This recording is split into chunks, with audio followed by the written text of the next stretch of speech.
The Doctor Portal, ClearCorrect's case management tool. The case page, case details. The case page displays everything you need to manage a case and keep it running smoothly. There are 3 main tabs on the case page: Action Needed tab, Documents tab, History tab. The technician's notes that appear on any of the case details tabs can be translated.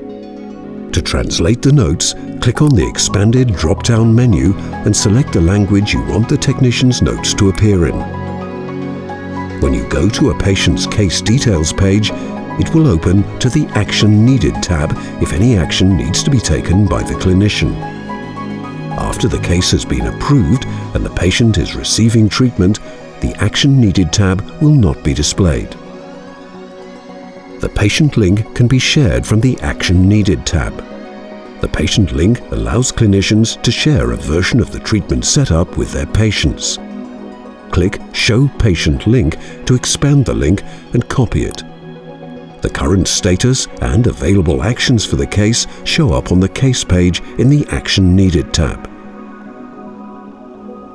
The Documents tab shows all documents related to that case, such as photos, scans, case submission form, revisions, and more.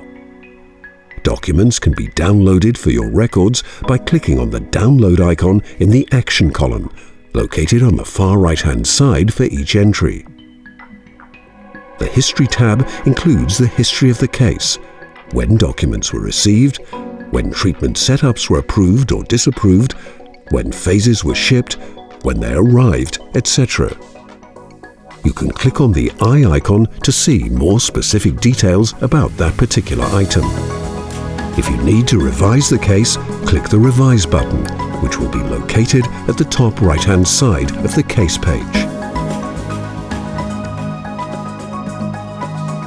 To learn more, please make sure to watch our additional tutorial videos.